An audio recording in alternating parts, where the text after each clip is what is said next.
LeBron James, whoop, whoop. Of course they lost, but anyway, there's a guy cheering over here. I don't know what that's about, but anyway. My name is Mustafa Sanjata. I was born in Akron, Ohio, and raised up in a small college town not far from there called Worcester.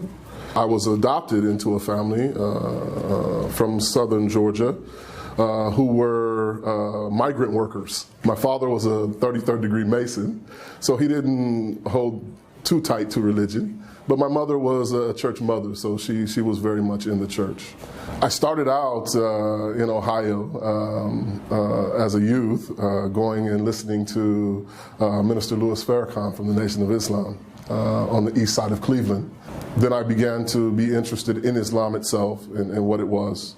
Read the autobiography of Malcolm X and his journey. And eventually I kind of left all that alone and I went into the military.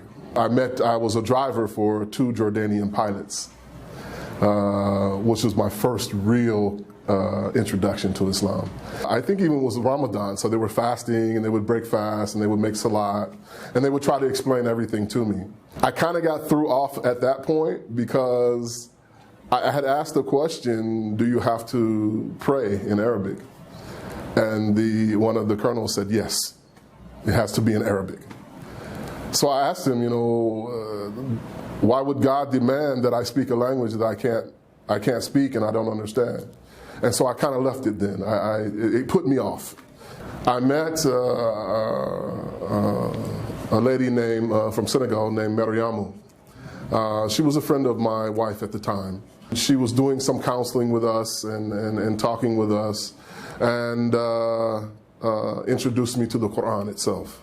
Having read the Bible and memorized parts of it, and after having read the whole of the Quran, the lights just came on. She took me to Eder Oberstein and I took Shahada. But most of the brothers there were French speaking, so there was a bigger language barrier, not just the Arabic or the German, now there was the French, so I didn't learn much at that point in time. It wasn't until I got out of the military in '89 and returned back home, that I met a wonderful band of brothers in the place where I grew up at in Worcester. They were there. Allah couldn't have chosen a better band of brothers to teach me my deen. My biggest concern, I think, was with my father, my adopted father. I felt bad about offending him. And here's a man that adopted me and gave me his name. At the same time, I wanted to let him know what it was I was doing, because he had asked me at one point in time, you seem distant, what's going on, what's happening, And so I told him, I've become Muslim and I've changed my name.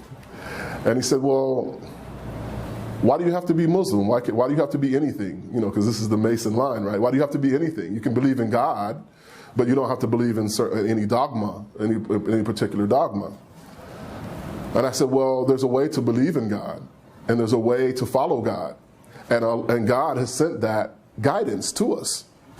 And this is the particular guidance that I follow, and this is what I believe.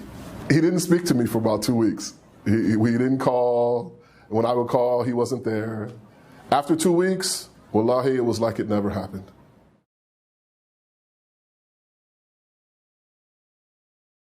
The love will overcome all of that. If you love them and they love you, they will eventually, if not at first, jump on the bandwagon. They will eventually accept what you have accepted.